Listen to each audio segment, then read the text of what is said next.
Yes students, अभी हमने देखा कि मोटिवेशन क्या होता है और मोटिवेशन के टाइप्स, है ना। Now will see the techniques of motivation, ना, कि क्या डिफरेंट टेक्निक्स होती हैं मोटिवेशन की, कि किस तरह से स्पोर्ट्स पर्सन को मोटिवेट करने के लिए कौन कौन सी टेक्निक्स को यूज़ करते हैं। Okay, these techniques of motivations are described below. First one is goal setting. Goal setting क्या होता है? ये एक बहुत ही इम्पॉर्टेंट टेक्निक होती है। और इसमें जैसे अगर आपका कोई गोल सेट नहीं है, तो सबसे पहले तो ये मोटिवेट किया जाता है किसी भी स्पोर्ट्स पर्सन को कि आप अपना एक गोल सेट करो कि आपको क्या करना है ना। अगर आप जब तक गोल सेट नहीं करोगे तो आप अचीव कैसे करोगे? The sports person should be encouraged to set few ambition but achievable. मतलब आपको जो भी गोल सेट करना है वो ऐसा सेट करना है जिसको आप अचीव कर सको और वो लॉन्ग टर्म गोल हो। और वो आपको किस तरह से सेट करना है? अपनी कैपेबिलिटीज़ और अपनी कैपेसिटीज़ को देखते हुए, and it should B long term. For example, if कोई स्पोर्ट्स पर्सन है, उसने अपना गोल सेट किया कि मुझे ओलंपिक गेम्स में पार्टिसिपेट करना है, तो उसको सबसे पहले, ये तो हो गया लॉन्ग टर्म गोल, लेकिन उसके लिए पहले उसको एक मीडियम टर्म और एक शॉर्ट टर्म गोल सेट करना होगा। मीडियम से पार्टिसिपेट करना उसका मीडियम टर्म गोल हो गया, और नेशनल गेम्स में पार्टिसिपेट करना उसका एक शॉर्ट टर्म गोल हो गया, है ना। Goal should be monitored on a regular basis. अब आपने जो भी गोल सेट किया है उसको रेगुलरली आपको ध्यान रखना है। ऐसा नहीं कि बस सोच लिया भाई मुझे तो ओलंपिक गेम में जाना है और हो गया। तो उसके लिए कंटिन्यूसली एफर्ट्स लगाने होंगे और उस पर रिजिड होना होगा कि मेरा ये गोल है और मुझे इसको अचीव करना है ना। तो ये हो गया, ये एक तरह का मोटिवेशन होता है ना। There should be some flexibility in their approach. Okay, second one is arrangements of competition. अब नेक्स्ट मोटिवेशन क्या होता है? Time to time different competitions के का अरेंजमेंट होना, उससे आपको एक मोटिवेशन मिलता है कि आप ये काम कर सकते हो। स्पोर्ट्स पर्सन जो perform better in competition when the arrangement of competitions are elaborate. अगर डिफरेंट कॉम्पिटिशन्स टाइमली अरेंज होते रहेंगे तो उससे स्पोर्ट्स पर्सन का मोटिवेशन होता है। आप जीतते हो या सपोज़ आप नहीं भी जीत पाते हो तो आपको ये समझ में आता है कि भाई इतना मुझे एफर्ट्स लगाने हैं और तभी मैं इसको विन कर सकता हूँ। तो ये आपको इस तरह से मोटिवेशन मिलता है। Another one is spectators. जैसा कि आपको मालूम है कि अगर आप किसी कंपटीशन में पार्टिसिपेट कर रहे हो या कहीं आप परफॉर्म कर रहे हो तो बहुत ज़्यादा स्पेक्टेटर्स होते हैं, तो उससे भी हमको एक मोटिवेशन मिलता है कि हम खुश होते हैं उस चीज़ को देख के।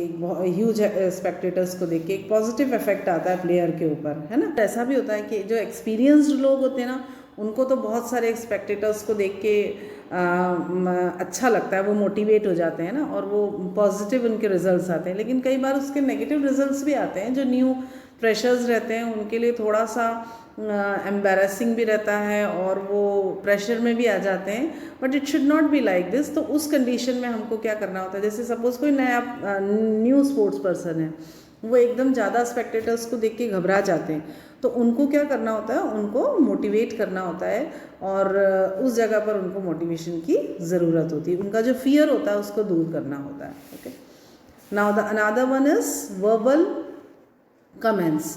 Various factors of motivation are applied at various stages. जैसे ये अलग अलग जितने भी फैक्टर्स हम पढ़ रहे हैं ये अलग अलग स्टेजेस पर अफेक्ट करते हैं। अब different factors are applicable at different stages, है ना। कंपटीशन के अलग अलग स्टेजेस पे ये जो फैक्टर्स होते हैं ये एप्लीकेबल होते हैं। जैसे वर्बल कमेंट्स, तो ड्यूरिंग द कंपटीशन, जो कंपटीशन जब चलता रहता है उस वक्त जो कमेंट्स मतलब लोगों को प्लेयर्स को मोटिवेट किया जाता है, that is called verbal comment. जैसा कि बोलते हैं ना, hit the iron when it is hot. Same way जब कंपटीशन चल रहा होता है तो उस वक्त हमको जो प्लेयर्स होते हैं उनको मोटिवेट करना होता है ना। और बिगिनर्स होते हैं जो, उनको भी काफ़ी मोटिवेशन की ज़रूरत होती है ना।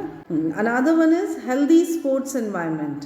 Healthy sports environment is also very means motivational factor.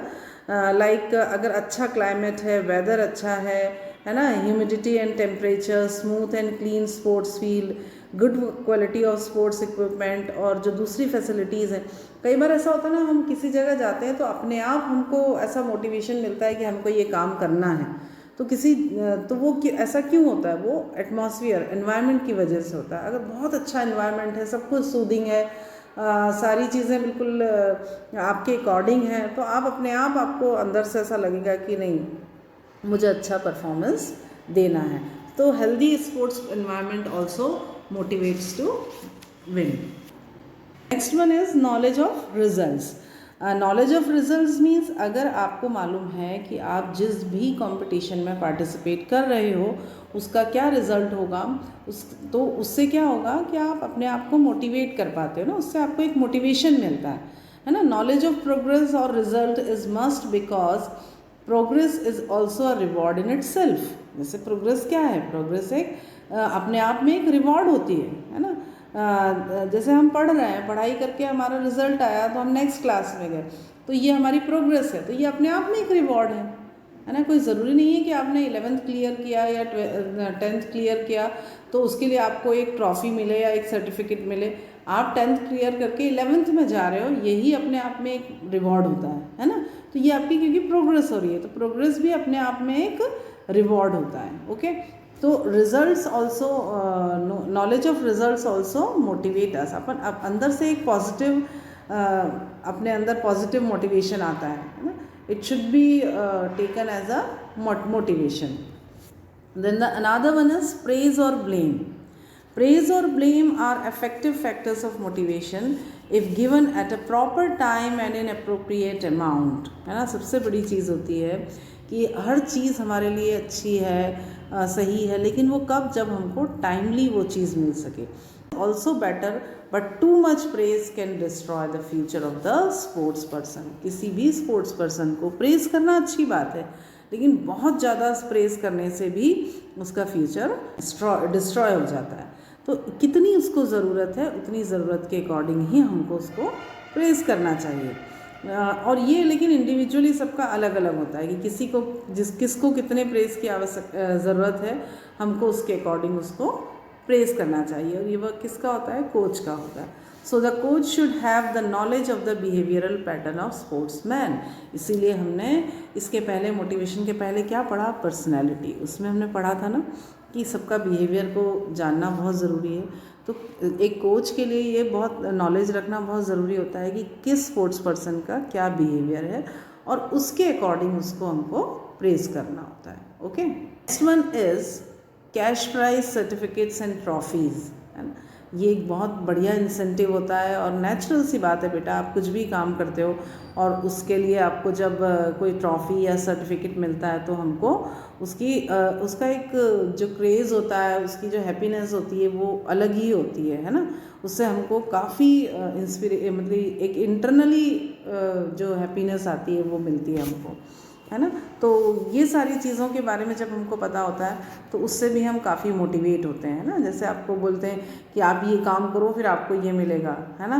तो उसके लिए उससे हम क्या होते हैं? मोटिवेट होते हैं। The reward should be presented in front of all the recipients. जब आप कंपटीशन में जाते हो तो सामने ट्रॉफ़ी रखी रहती है ना, तो उस ट्रॉफ़ी को देख देख के हम मोटिवेट होते हैं कि ये ट्रॉफ़ी मुझे लेना है, ये ट्रॉफ़ी मुझे जीतना है। तो ये जो चीज़ें होती हैं, they are also the source of motivation. Motivational music, ये भी एक स्पोर्ट्स पर्सन के लिए अच्छा वो होता है कि जब ट्रेनिंग पीरियड होता है या जब आप कंपटीशन में पार्टिसिपेट कर रहे होते हो, तो म्यूज़िक तो वैसे भी ऐसा बोलते हैं ना कि म्यूज़िक सुन के सारी चीज़ तक, मतलब सारी प्रॉब्लम्स दूर हो जाती हैं। म्यूज़िक हमारे मतलब इंटरनल, हमारी सोल तक जाता है।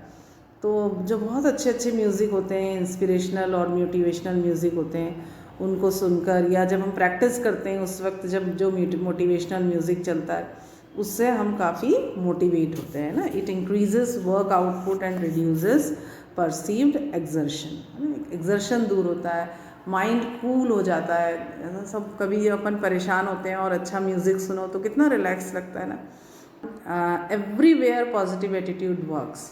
जब तक हम पॉजिटिव अपना किसी भी चीज़ को पॉजिटिवली नहीं देखेंगे तो तो उसमें अचीव कैसे कर पाएंगे, है ना। तो कोचेस को चाहिए कि वो हर स्पोर्ट्स पर्सन को एंकरेज करें और उनको पॉजिटिवली एंकरेज करें, उनको ये बताएं कि यू कैन बी, है ना। कांट का जो टी होता है उसको हमेशा हटा देना चाहिए, है ना। आई कांट डू की जगह हो जाना चाहिए, उसका जो टी होता है उसको हटाकर आई कैन डू ऐसा होना चाहिए, है ना। It means that players must think that they can achieve anything. उनको ये सोचना चाहिए कि हम सब कुछ अचीव कर सकते हैं, okay. And they should remember that champions feet and hands are not made up of gold, they are made up of bones and flesh, so they can also help, they can also be the champions. जो champions होते हैं उनको अपने आप पर विश्वास रखना चाहिए और पॉजिटिवली सोचना चाहिए, नेगेटिव कभी नहीं सोचना चाहिए। तो जब आप पॉजिटिव सोचते हो तो डेफिनेटली अचीव करते हो। Positive self talk, self talk means ये टेक्निक होती है सेल्फ मोटिवेशन की, like with proper repetition of self talk can change a sports person belief system. जैसे आप बार बार अगर अपने आप को बोलोगे ना कि अरे यार मैं कर सकता हूँ ये काम, मैं कर सकता हूँ, तो डेफिनेटली आप वो काम कर सकते हो, है ना। Like the world's famous boxer of USA Muhammad Ali used to apply this technique. He used to repeat I am the greatest, I am the greatest, I am the greatest, ऐसा बोलते रहते थे। He repeated his claim that his opponents believe it, है ना। तो वो जब हमेशा बोलते रहते थे ना आई am the greatest, I am the greatest, तो लोग उनको मानने लगे कि really he is the greatest one. तो क्या होता है कि जब अपन किसी भी चीज़ को बार बार अपने आप को बोलते हैं तो डेफिनेटली ऐसा होता है कि वो काम हम कर पाते हैं। The various techniques which have been mentioned above play a significant role in motivating a player towards his achievement in sports and games.